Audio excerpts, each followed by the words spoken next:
الحمدللہ رب العالمین الرحمن الرحیم مالک یوم الدین ایاک نعبد و ایاک نستعین اہدنا الصراط المستقیم صراط الذین انعمت علیہم غیر المغضوب علیہم ولا الضالین۔ اللہم صلی علی محمد وعلی آل محمد کما صلیت علی ابراہیم وعلی آل ابراہیم انک حمید مجید۔ اللہم بارک علی محمد وعلی آل محمد کما بارکت علی ابراہیم وعلی آل ابراہیم انک حمید مجید۔ الصلاۃ والسلام علیک یا رسول اللہ، الصلاۃ والسلام علیک یا حبیب اللہ، الصلاۃ والسلام علیک یا رحمۃ للعالمین وعلی آلک واصحابک یا خاتم النبیین۔ واجب الاحترام برادران اسلام، سب کی سب تعریفیں اللہ رب العالمین عز و جل کے لیے، جس نے بلا شرکت غیر ساتوں زمینوں ساتوں آسمانوں اور کل مخلوقات عالم کو پیدا فرمایا، اور درود لامحدود اور سلام بے شمار ہمارے پیارے نبی، ہمارے پیارے آقا، ہمارے پیارے پیغمبر جناب رسول اللہ صلی اللہ علیہ وسلم کی ذات گرامی پر کہ جنہوں نے دنیا میں تشریف لا کر حق کا بول بالا فرمایا۔ واجب الاحترام برادران اسلام، آج کے بیان کا عنوان ہے الیکشن اور ووٹ کا شرعی مطلب اور مقصد، یعنی الیکشن اور ووٹ کی شرعی حیثیت۔ آج کے ہمارے بیان کا عنوان ہے موجودہ حالات کے تناظر میں گزشتہ جمعۃ المبارک کو میں نے آپ کی خدمت میں اسلامی سیاست، اسلامی ریاست اور اسلامی حکمرانوں کے بارے میں بتایا۔ آج انشاءاللہ العزیز قرآن و حدیث کی روشنی میں میں چاہتا ہوں کہ دو ٹوک طریقے سے واضح اور صاف انداز میں آپ کی خدمت میں عرض کروں کہ الیکشن کی اور ووٹ کی شرعی حیثیت کیا ہے، اور ہمیں کہاں کھڑا ہونا چاہیے، اور ہمیں کیا کرنا چاہیے، ہمارے اوپر کیا ذمہ داری عائد ہوتی ہے۔ اگر آپ نے مختصر سی میری اس گفتگو میں بات کو دھیان سے سنا تو انشاءاللہ قرآن و حدیث کی روشنی میں آپ کو رہنمائی مل جائے گی، اور اس کے مطابق آپ اس حوالے سے اپنا فیصلہ کر سکتے ہیں۔ برادران اسلام، سب سے پہلے تو اس بات کو سمجھیں کہ الیکشن اور ووٹ کا نظام اسلام کے اندر جو موجودہ سیٹ اپ چل رہا ہے، یہ کوئی مکمل اسلامی طریقہ کار نہیں ہے۔ ایک بات تو یہ سمجھ جائیں، الیکشن اور انتخابات کا موجودہ نظام اور ووٹ کا اور رائے دہی کا یہ جو موجودہ نظام ہے، یہ مکمل شریعت کے تقاضوں پر پورا نہیں اترتا۔ اس میں بہت زیادہ اصلاحات کی ضرورت ہے، اور اس میں بہت زیادہ شرعی تقاضوں کو نافذ کرنے کی ضرورت ہے۔ جب تک یہ نافذ نہیں ہوتے، موجودہ نظام چل رہا ہے، تو موجودہ نظام میں ہم ہاتھ پر ہاتھ رکھ کر نہیں بیٹھ سکتے۔ لہٰذا ایک مسلمان کی ذمہ داری ہوتی ہے کہ وہ میدان عمل میں بھی رہے اور اصلاحات بھی کرتا رہے، اچھے سے اچھے کے لیے کوشش کرتا رہے، لیکن میدان کو بے دینوں کے لیے خالی نہ چھوڑے۔ یہی شریعت و سنت کا تقاضا ہے۔ یہ بات یاد رکھیں، جمہوری نظام جو موجودہ سیٹ اپ ہے یا ووٹ کا جو موجودہ سیٹ اپ ہے، یہ قرآن و سنت کے تقاضوں کے عین مطابق نہیں ہے۔ اس میں بہت زیادہ اصلاحات کی گنجائش موجود ہے۔ اس وقت میں اس کی تفصیلات میں نہیں جانا چاہتا، ورنہ بات کہیں اور نکل جائے گی۔ آج میں موجودہ حالات کے تناظر میں اس تمہیدی گفتگو کے بعد الیکشن اور ووٹ کی شرعی حیثیت آپ کی خدمت میں رکھنا چاہتا ہوں۔ دو چار کی طرح توجہ کے ساتھ سنیں، قرآن و سنت کے حوالہ جات کو ملاحظہ کریں، اور آپ اس کے بعد دیکھیں کہ حق کس طرف ہے، خیر کس طرف ہے، بھلائی کس طرف ہے۔ ظاہر ہے کہ ایک مسلمان ہمیشہ حق کے ساتھ کھڑا ہوتا ہے، سچ کے ساتھ کھڑا ہوتا ہے، بھلائی کے ساتھ کھڑا ہوتا ہے، اور نیکی کے ساتھ کھڑا ہوتا ہے۔ مسلمان کبھی بھی باطل کے ساتھ نہیں کھڑا ہوتا، گناہ کے ساتھ نہیں کھڑا ہوتا، برائی کے ساتھ مسلمان کھڑا نہیں ہوتا، کیونکہ مسلمان کو پتہ ہے میں نے مرنا ہے، میں نے قبر میں جانا ہے، میدان قیامت میں نے اللہ تعالیٰ کا سامنا کرنا ہے، تو میں اپنے آپ کو کیسے جسٹیفائی کر سکوں گا اور میں اللہ تعالیٰ کی بارگاہ میں کیا جواب دوں گا؟ یہ ہر ایک مسلمان کے ذہن میں بات ہوتی ہے۔ لہذا الیکشن اور ووٹ کے حوالے سے میں نے جو تمہیدی بات کی ہے، اس کے بعد میں عرض کرنا چاہوں گا یہ جو موجودہ سیٹ اپ اس وقت چل رہا ہے، اس کے حوالے سے ووٹ کی شرعی حیثیت کیا ہے۔ علماء کرام نے بڑی تفصیل کے ساتھ ووٹ کی 5 شرعی حیثیتیں بیان کی ہیں کہ ووٹ کی حیثیت کیا ہے، ہم اس کو کیا سمجھیں، اس کی حیثیت کیا ہے اور اسلامی شریعت کے مطابق اس کا کون سا حکم بنتا ہے۔ تو علماء کرام نے 5 جہتیں بیان کی ہیں۔ نمبر 1، ووٹ امانت ہے۔ نمبر 2، ووٹ شہادت ہے۔ نمبر 3، ووٹ جو ہے یہ وکالت ہے، یعنی وکالت و توکیل ہے۔ اور نمبر 4، ووٹ سفارش و شفاعت ہے۔ اور نمبر 5، ووٹ قضاء و تحکیم ہے۔ یہ 5 چیزیں بیان کی ہیں، میں ذرا کھول کے آسانی کے ساتھ آپ کی خدمت میں عرض کر دیتا ہوں۔ یہ 5 حیثیتیں ووٹ کی بنتی ہیں۔ نمبر 1، ووٹ ایک شہادت و گواہی ہے، یعنی ووٹر اس بات کی گواہی دے رہا ہوتا ہے، شہادت دے رہا ہوتا ہے کہ میں جس بندے کے حق میں اپنا ووٹ ڈال رہا ہوں، میں اللہ کو حاضر ناظر جان کے سمجھتا ہوں کہ یہ قرآن و سنت کے تقاضوں کے مطابق یہ مسلمانوں کے معیار پر پورا اترتا ہے، شریعت و سنت کے تقاضوں پر پورا اترتا ہے، اس لیے میں اس کے حق میں گواہی دیتا ہوں کہ اس کو سلیکٹ کیا جائے اور اس کو کامیاب کرایا جائے۔ اور شہادت کا شریعت میں کیا حکم ہے وہ سن لیں۔ وَلَا تَكْتُمُ الشَّهَادَةَ وَمَنْ يَكْتُمْهَا فَإِنَّهُ آثِمٌ قَلْبُهُ۔ اللہ تعالیٰ ارشاد فرماتا ہے کہ تم گواہی کو نہ چھپاؤ، بے شک جو آدمی گواہی کو چھپاتا ہے اس کا دل گناہگار ہے۔ یعنی اگر یہ ووٹ ایک گواہی ہے، ایک شہادت ہے، تو پھر شہادت کے لیے آپ کو پتہ ہے اچھی گواہی پر ثواب ملتا ہے اور بری گواہی پر گناہ ملتا ہے، یہ ہر مسلمان کو پتہ ہے۔ جھوٹی گواہی پہ گناہ ملتا ہے اور سچی جو گواہی ہے اس پر ثواب ملتا ہے۔ اگرچہ یہ مکمل طور پہ شہادت تو نہیں، لیکن من جملہ یہ ساری چیزیں، من جملہ یہ شہادت ہے، من جملہ یہ امانت ہے، من جملہ یہ شفاعت و سفارش ہے، اور من جملہ یہ وکالت و توکیل ہے، اور من جملہ یہ قضاء و تحکیم ہے۔ پہلی بات میں نے بیان کر دی ہے کہ یہ ایک شہادت اور گواہی ہے، لہٰذا ہمیں گواہی سوچ سمجھ کے دینی چاہیے کہ ہم کس پلڑے میں اپنا وزن ڈال رہے ہیں، یہ ہر بندہ سوچے اور فیصلہ کرے۔ اللہ تعالیٰ نے ہر بندے کو باشعور بنایا ہے، اپنی عقل استعمال کرے، قرآن و سنت کے تقاضوں کو دیکھے اور اس بات کا فیصلہ کرے۔ نمبر 2، یہ ووٹ ایک امانت ہے، اور ظاہر ہے کہ اگر یہ امانت ہے تو اللہ تعالیٰ کا حکم ہے قرآن پاک میں، ان اللہ یامرکم ان تؤدوا الامانات الی اہلھا۔ اللہ تعالیٰ تمہیں حکم دیتا ہے کہ امانت کو امانت داروں کے سپرد کر دو، یعنی جو اس کے اہل ہیں، جو اس کے لائق ہیں، اس امانت کو امانت داروں کے سپرد کر دو، جو اس امانت کے مستحق ہیں ان کے سپرد کر دو۔ لہٰذا ضروری بات ہے اگر ہم امانت کو غلط جگہ پر سپرد کریں گے تو گناہ ہوگا، اور صحیح جگہ پہ سپرد کریں گے تو انشاءاللہ ثواب کی امید ہے۔ یہ اس کی دوسری حیثیت ہے۔ پہلی حیثیت کیا تھی؟ شہادت و گواہی۔ دوسری حیثیت کیا ہے؟ امانت، امانت و امین ہونا، یہ اس کی دوسری حیثیت ہے۔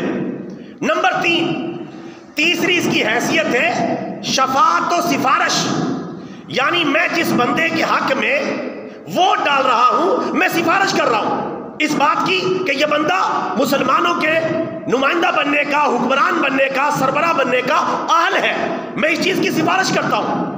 اور آپ کو پتا ہے اچھی سفارش پر ثواب ملتا ہے اور غلط اور بری سفارش پر گناہ ملتا ہے، جیسا کہ اللہ تعالیٰ قرآن پاک میں ارشاد فرماتا ہے من یشفع شفاعۃ حسنۃ یکن لہ نصیب منہا ومن یشفع شفاعۃ سیئۃ یکن لہ کفل منہا، کہ جو اچھی سفارش کرے گا اس کے لیے اس میں حصہ نیکی کا ہوگا، اور جو بری سفارش کرے گا اس کے لیے گناہ میں حصہ ہوگا۔ لہٰذا اس حوالے سے بھی ذمہ داری کا کام بنتا ہے ووٹ کہ اگر ہم سفارش اور شفاعت کر رہے ہیں تو کس کے حق میں کر رہے ہیں، کیا وہ اس کا لائق اور اہل ہے یا نہیں ہے، یہ ہر بندے کو سوچنا چاہیے۔ نمبر 4، ووٹ کی حیثیت وکالت و توکیل کی ہے، یعنی ہم جس کو ووٹ دے رہے ہیں ہم یہ بات مانتے ہیں اور ہم یہ بات جانتے ہیں کہ وہ بندہ ہمارا اسلامی حکومت کے قیام میں وکیل بننے کا اہل ہے، ہم اس کو اپنا وکیل بنا رہے ہیں کہ تم نے آگے جا کے اسلام کے لیے کام کرنا ہے، مسلمانوں کی فلاح و بہبود کے لیے کام کرنا ہے، تو میں تمہیں اپنا وکیل بناتا ہوں اور تیرے حق میں اپنا ووٹ ڈالتا ہوں۔ تو وکیل بھی ظاہر ہے کہ اچھے بندے کو بنایا جائے گا، برے اور غلط آدمی کو وکیل نہیں بنایا جائے گا۔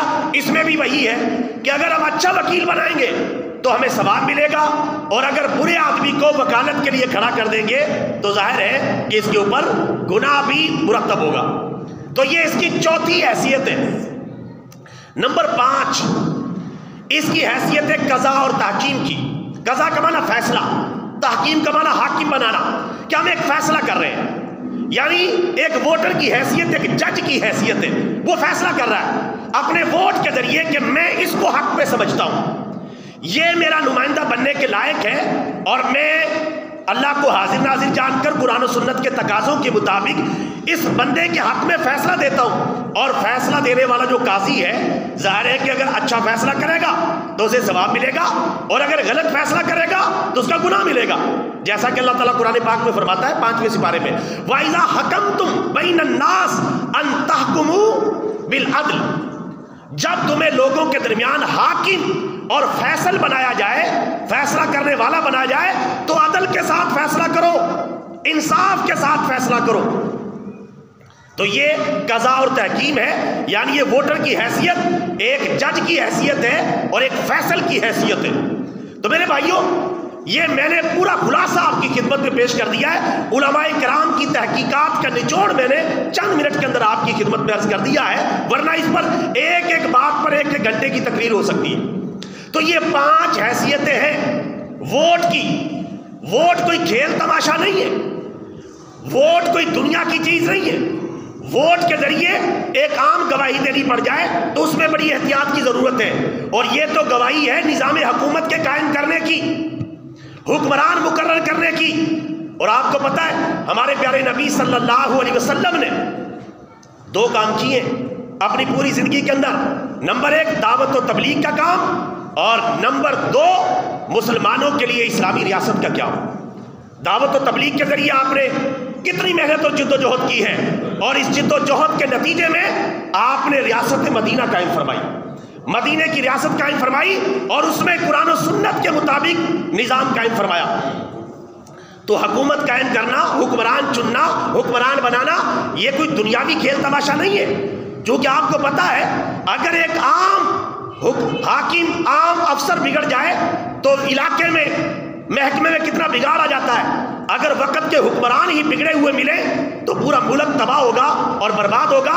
تو لہٰذا یہ ایک بڑی نازک ذمہ داری ہے ووٹ کسی کو دینا۔ آپ کو پتا ہے امام حسین نے جو یزید کے ہاتھ پر بیعت نہیں کی، اس دور میں اس کو بیعت کہا جاتا تھا، آج کل اس کا نام ووٹ رکھ دیا گیا ہے۔ امام حسین اور یزید کی کیا لڑائی تھی؟ یزید امام حسین کا ووٹ مانگ رہا تھا کہ آپ مجھے ووٹ کریں، میری بیعت کر لیں اور میری حکمرانی کو تسلیم کر لیں، لیکن امام حسین نے جان دے دی، لیکن باطل کے حق میں ووٹ نہیں دیا۔ سر داد نہ داد، دست در دست یزید، حقا کے بنا لا الہ الا اللہ است حسین۔ ہم آج تک یہ بات کہتے ہیں، شاہ است حسین، بادشاہ است حسین، دین است حسین، دین پناہ است حسین۔ سر داد نہ داد یعنی سر دے دیا، لیکن یزید کے ہاتھ میں ہاتھ نہیں دیا۔ حقا کے بنا لا الہ الا اللہ ہست حسین۔ حضرت حسین کلمہ طیبہ کی تفسیر ہے اور اس کی توضیح کرنے والے ہیں، اس لیے حق پر ڈٹ کے کھڑے ہو گئے۔ تو لہٰذا میرے بھائیوں، ووٹ کو ایک دنیا کا کھیل اور تماشا نہ سمجھیں۔ آپ کیا کر رہے ہیں؟ میں نے 5 حیثیتیں ووٹ کی بتا دی ہیں، آپ کی خدمت میں عرض کر دی ہیں کہ ووٹ کی یہ 5 حیثیتیں بنتی ہیں، اس کے مطابق اپنا ووٹ کاسٹ کرنا ہے اور ایمانداری کے ساتھ، امانت داری کے ساتھ، دیانت داری کے ساتھ، دھڑے بازی بیکار ہے، برادری پرستی بیکار ہے، اسی طرح یہ اپنا ہے یہ بیگانہ ہے، مسلمان جتنے بھی ہیں سب اپنے۔ ایک بات ذہن میں رکھیں، ہم نے دیکھنا ہر ایک کو قرآن و سنت کے اعتبار سے، اسلامی تعلیمات کے اعتبار سے، شریعت اور سنت کے تقاضوں کے اعتبار سے۔ آج کل ووٹ مانگا جاتا ہے دھڑوں کی بنیاد پر، برادریوں کی بنیاد پر، اسی طرح لالچ اور طمع کی بنیاد کے اوپر، اور بعض جگہ تو ووٹ کی خرید و فروخت بھی ہوتی ہے۔ ووٹ کی خرید و فروخت حرام ہے، جو کہ آپ کے سامنے آ گیا ہے کہ ووٹ کی یہ 5 حیثیتیں، کیا ووٹ کے بدلے یعنی گواہی کو پیسوں کے بدلے میں بیچا جا سکتا ہے؟ آپ خود سوچیں، یہ تو فیصلہ خود آپ کر سکتے ہیں، میں نے سارے دلائل آپ کی خدمت میں عرض کر دیے۔ تو ووٹ کی خرید و فروخت کرنا بالکل حرام ہے۔ 5-5 ہزار میں، 10 ہزار میں ووٹ بیچنا، خریدنا، یہ ضمیر بیچنا اور ضمیر خریدنا ہے، یہ گواہی بیچنا اور گواہی خریدنا ہے، یہ بالکل ہی ناجائز ہے، اس میں کوئی شک و شبہ نہیں ہے۔ جو لوگ یہ کام کرتے ہیں وہ اندازہ کریں کہ ان کی قیمت کتنی کم لگائی گئی ہے اور وہ کتنی کم قیمت میں بک گئے، اور کل قیامت کے دن انہیں اس کا حساب دینا پڑے گا کہ انہوں نے حق کو پیسوں کے بدلے میں بیچ ڈالا۔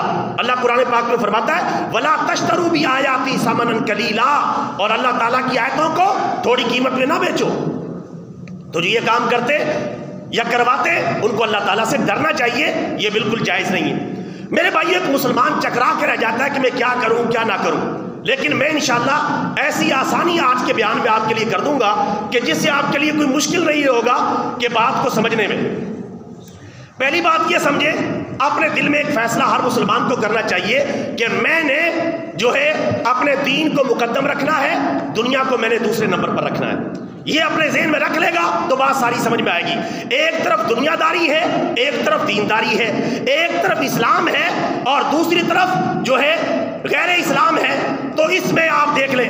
اور اس کے علاوہ ہم ہر پارٹی کو، ہر امیدوار کو بھی جانچ سکتے ہیں کہ ان کے منشور میں کیا لکھا ہوا ہے۔ وہ جو منشور لے کے چل رہے ہیں اور جس کا وہ دعویٰ کر رہے ہیں کہ ہم اپنے ملک میں یہ منشور نافذ کریں گے، ہماری جماعت کا، ہماری پارٹی کا یہ منشور ہے، اگرچہ میں پہلے عرض کر چکا ہوں اسلام میں یہ پارٹی بازیاں نہیں ہیں، جیسا کہ میں کئی مرتبہ بیان کر چکا ہوں، اسلام میں یہ پارٹیاں، جماعتیں یہ بنانا یہ کوئی اچھا کام نہیں ہے، لیکن چونکہ موجودہ سیٹ اپ ایک بن چکا ہے تو میدان کو خالی چھوڑنا جائز نہیں ہے۔ ایک مسلمان اپنا حصہ حق کے ساتھیوں کے ساتھ شامل کرے گا، لیکن یہ کوئی ایسا آئیڈیل نظام نہیں ہے، جیسا کہ میں پہلے عرض کر چکا ہوں۔ ہونا تو یہ چاہیے ساری پارٹیوں کا خاتمہ کر دیا جائے اور آزادانہ طور پہ جو ہے مسلمان نمائندوں کو چنا جائے، تاکہ پارٹیوں کی غنڈہ گردی ختم ہو اور پارٹیوں کی اجارہ داری ختم ہو۔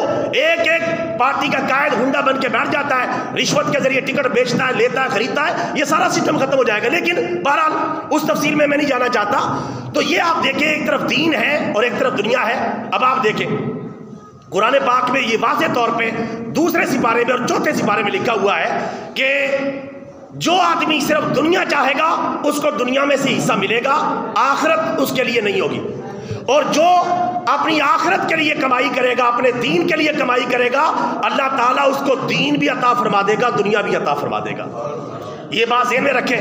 ہم جو دعا مانگتے ہیں ربنا آتینا فی الدنیا حسنہ وفی الآخرۃ حسنہ، ہم ایک چیز تو نہیں مانگ رہے، ہم دنیا بھی شاندار مانگ رہے ہیں اور آخرت بھی شاندار مانگ رہے ہیں۔ تو اگر ہم صرف دنیا داری اور دنیاوی مقاصد کے لیے ووٹ دیں گے تو پھر آپ کو دنیا تو مل جائے گی، لیکن پھر آپ دین کو اور آخرت کے ثواب کو بھول جائیں۔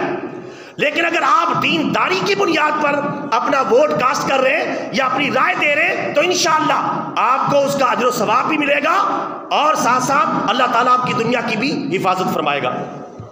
یہ بات یاد رکھیں۔ اور دوسرا آپ دیکھ لیں، دنیا داری کے نام کے اوپر یہ سلسلہ 75 سال سے چل رہا ہے۔ دنیا داری کے نام کے اوپر ہی پارٹیاں بنتی ہیں، منشور بنتے ہیں، ووٹ مانگا جاتا ہے، سڑکوں، کھاڑیوں، نالیوں اور وغیرہ وغیرہ سہولیات کے خواب دکھائے جاتے ہیں، اور وہ بھی عوام کے بجٹ سے، عوام کے پیسوں سے، وہ بھی کوئی اپنی جیب سے نہیں۔ تو ہم اس کے اوپر لگے ہوئے، کیا ہماری ضرورتیں پوری ہو گئی ہیں؟ ساری سڑکیں بن گئی ہیں؟ سارے مسائل حل ہو گئے؟ تو دنیا کے پیچھے تو ہم 75 سال سے بھاگ رہے ہیں۔ تو 75 سال سے دنیا دنیا کرنے سے اور ان دنیاوی پارٹیوں، جماعتوں، امیدواروں اور اس کے نام کے اوپر ووٹ کاسٹ کرنے اور کروانے والوں، آپ سوچیں کیا دنیا کے پیچھے بھاگنے سے دنیا مل گئی؟ نہیں ملی، چونکہ اللہ نے پہلے کہہ دیا ہے۔ اور ایک حدیث مبارکہ میں دنیا کے پیچھے بھاگو گے دنیا تم سے دور بھاگے گی اور کبھی بھی تم دنیا کو حاصل نہیں کر سکو گے. دنیا کی طرف پشت کر کے اللہ اور اس کے رسول کی طرف چلو گے, دنیا ذلیل ہو کے تمہارے پیچھے آ جائے گی. اللہ تعالیٰ نے دین کے اندر یہ برکت رکھی. آپ کو پتہ ہے نبی پاک نے دین کا نظام نافذ کیا, صحابہ کرام نے دین کا نظام نافذ کیا, خلفائے راشدین نے دین کا نظام نافذ کیا. اللہ تعالیٰ نے دنیا کو بھی ان کا مقدر بنا دیا. وہ دین میں بھی پاورفل بنے اور دنیا کے اندر بھی بڑی بڑی دنیاوی طاقتوں اور کیسر و کسرا جیسی سپر پاور اس دور کی تھی, ان کو اکھاڑ کے پھینک دیا.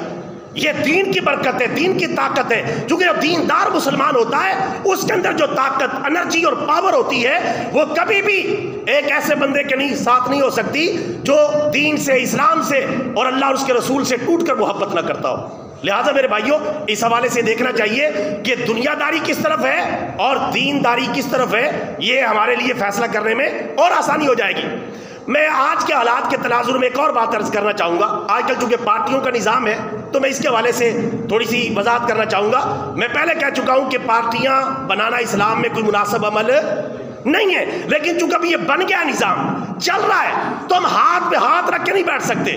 اگر ہم حصہ نہیں ڈالیں گے یہ نظام سیکولر ہو جائے گا, بے دین ہو جائے گا, اور یہ بے دینوں کے ہاتھوں میں حکومتیں چلی جائیں گی اور پھر آپ کے لیے ایک وقت آئے گا دین پہ چلنا بھی مشکل ہو جائے گا. اس لیے جو علماء سیاست کرتے ہیں یا سیاست میں آتے ہیں یا دیندار طبقہ, علماء نہیں, علماء سے ہٹ کے جو دیندار ہیں, امانت دار ہیں, دیانتدار مسلمان ہیں, قرآن و سنت پر چلنے والے مسلمان ہیں, چاہے وہ علماء ہے چاہے غیر علماء ہے, وہ اگر مسلمانوں کی قیادت کر رہے ہیں, اگر وہ نہ ہوتے تو آپ کا ملک اب تک سیکولر بن چکا ہوتا. اور یاد رکھیں یہ سیاست اسلام میں کوئی بری چیز نہیں ہے, یہ ذہن سے رکھیں. یہ جو ہم سیاست دیکھتے ہیں, جھوٹ بولنا, غلط بیانی کرنا, یہ تو سیاست کا مطلب نہیں, یہ تو حرام ہے. جھوٹ بولنا, غلط بیانی کرنا, کسی کے ساتھ دھوکہ کرنا, وعدے کر لینا, وعدے پورے نہ کرنا, یہ تو بالکل فراڈ ہے. اگر آپ اس کو سیاست کہتے ہیں تو یہ سیاست تو بالکل حرام ہے. سیاست کا مطلب ہے قرآن و سنت کی روشنی میں مسلمانوں کے لیے تدبیر کے ساتھ ان کے کاموں کی اصلاح کرنا, یہ یعنی سیاست اسلامی طور پہ یہ بالکل جائز ہے.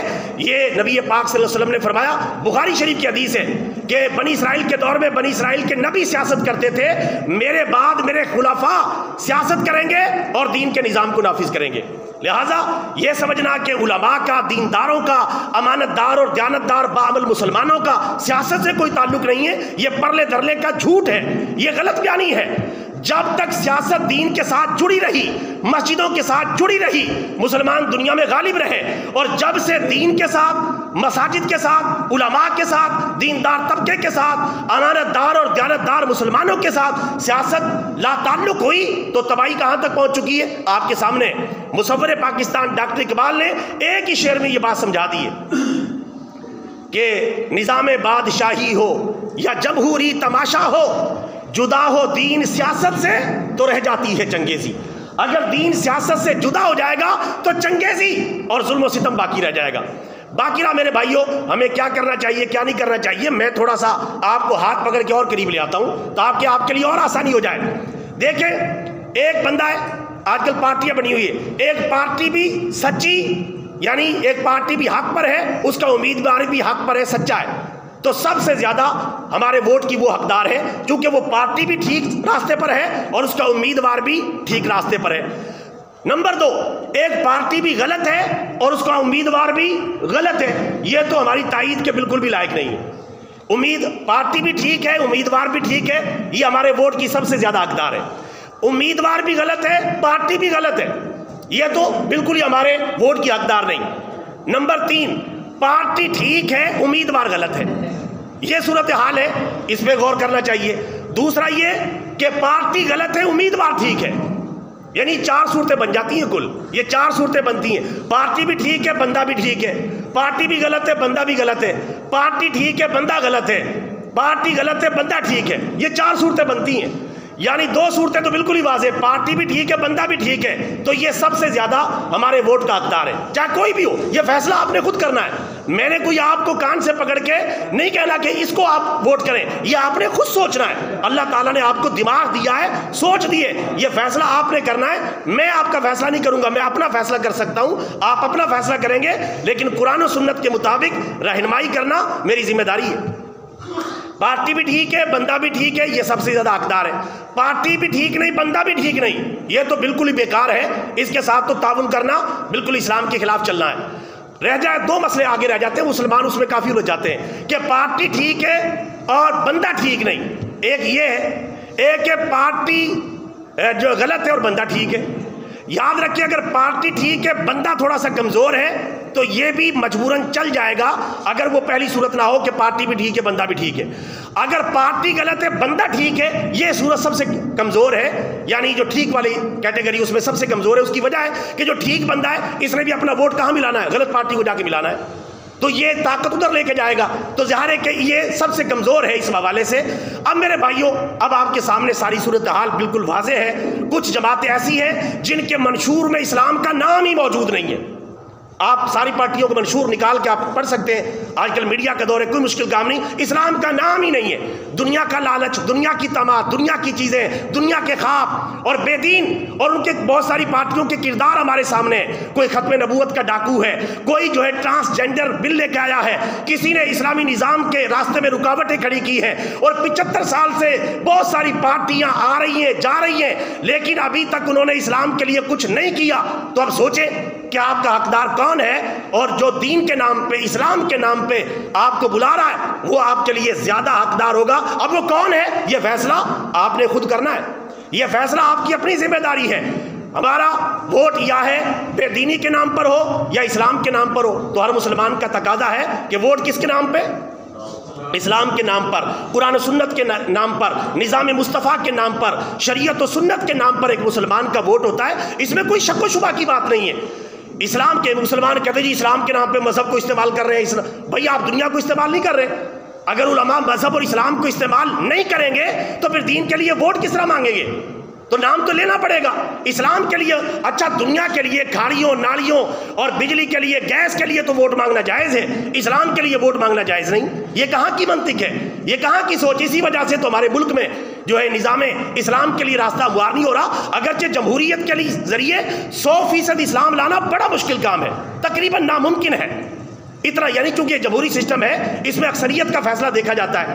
اور قرآن پاک میں وَإِن تُطِيعْ أَكْثَرَ مَن فِي الْأَرْضِ يُضِلُّوكَ عَن سَبِيلِ اللَّهِ، اگر تم اکثریت کے پیچھے چلو گے یہ تمہیں گمراہ کر دیں گے. لیکن پھر بھی جو نظام ہے اس میں ہمیں اسلام کے ساتھ کھڑے ہونا ہے. جو اسلام کے نام لیوا ہے اور اسلام کا نام لینے والے اسلام کے نام پر آپ کو بلا رہے. ہاں باقی رہ گیا یہ کہ آپ نے اسلام کے نام پر ووٹ دیا یا کسی اور نام پر ووٹ دیا. آپ نے ووٹ دیا تو میرے بھائیوں آپ کب گنہگار ہوں گے؟ اگر آپ نے غلط بندے کو ووٹ دیا تو آپ گنہگار ہی گنہگار ہیں، اس میں تو پوچھنے کی ضرورت نہیں. لیکن اگر آپ نے اسلام کے نام پر ووٹ دیا، اس بندے نے غلط استعمال کیا، اب آپ اللہ اور اس کے رسول کی نظر میں گنہگار نہیں، وہ بندہ مجرم ہے، وہ کینڈیڈیٹ، وہ امیدوار مجرم ہے. کل قیامت کے دن وہ پکڑا جائے گا، وہ جانے اللہ جانے. ہم سے اسلام کے نام پر ہمیں بلایا گیا، ہم نے قبول کر لیا، اب ساری ذمہ داری اس کے کندھوں پر آ پڑی. لیکن ہم شروع میں ہی ووٹوں کی خرید و فروخت کر رہے ہیں، ضمیر کو بیچ رہے ہیں، غلط بندوں کو سلیکٹ کر رہے ہیں اور غلط بندوں کو ووٹ ڈال رہے ہیں، تو پھر جو ہے کہ ہمیں گناہ نہیں ملے گا. تو میرے بھائیوں پھر اس کا گناہ بھی ہے. لہٰذا ووٹ کے اوپر گناہ بھی ملے گا اگر غلط استعمال کیا جائے، ووٹ کے اوپر ثواب بھی ملے گا اگر صحیح استعمال کیا جائے. اب فیصلہ آپ نے کہاں کرنا ہے؟ پردے کے پیچھے کھڑے ہو کے. یہ کوئی کھلم کھلا نہیں ہوتا. آپ کو پتا پردے کے پیچھے کے مہر سی لے کے آپ پہنچ جائیں گے، وہاں آپ ہوگا اللہ ہوگا. آپ یہ نہ دیکھیں میں نے فلانے سے وعدہ کر رکھا ہے، وعدے نہ کریں کسی سے وعدہ نہ کریں، کسی کے دباؤ میں نہ آئے. یہ اپنے ضمیر کی آواز ہے، یہ دین کی آواز ہے، اسلام کی آواز ہے. اب آپ پردے کے پیچھے کھڑے ہیں، اللہ ہے اور آپ ہے. آپ اللہ کو دیکھیں. ایک طرف دنیا کے مفادات ہیں، دنیا کی چیزیں، دنیا کا لالچ ہے، دوسری طرف اللہ کا حکم ہے. اب آپ دیکھ لیں اللہ کا حکم آپ نے پورا کرنا ہے یا دنیاوی مفادات کے لیے آپ نے کرنا ہے. آج کل دباؤ بھی ہوتا ہے، لڑائی جھگڑے بھی ہوتے ہیں، طاقت سے بھی وہ ڈلوا لیے جاتے ہیں. لیکن آپ پردے کے پیچھے جب کھڑے ہیں، اکیلے کھڑے ہیں، مہر آپ کے ہاتھ میں ہے، کسی کا دباؤ نہیں. اب آپ نے اللہ کو حاضر ناظر جان کے جو اچھا فیصلہ ہے وہ آپ کو کرنا چاہیے. اب کیا کرنا چاہیے یہ اگلا کام آپ نے خود سوچنا ہے کہ آپ کیا بہتر سمجھتے ہیں، کیا اچھا سمجھتے ہیں. یہ فیصلہ آپ نے خود کرنا ہے. ہم نے آپ کو صحیح رہنمائی کر دی ہے. آخر میں یہ شعر میں پڑھ کے اپنی بات کو مزید واضح کرنا چاہوں گا کہ موجودہ حالات میں نہ بلوں کی، نہ شیروں کی، نہ تیروں کی ضرورت ہے. نہ بلوں کی، نہ شیروں کی، نہ تیروں کی ضرورت ہے. وطن کو اب محمد کے فقیروں کی ضرورت ہے. وما علینا الا البلاغ المبین.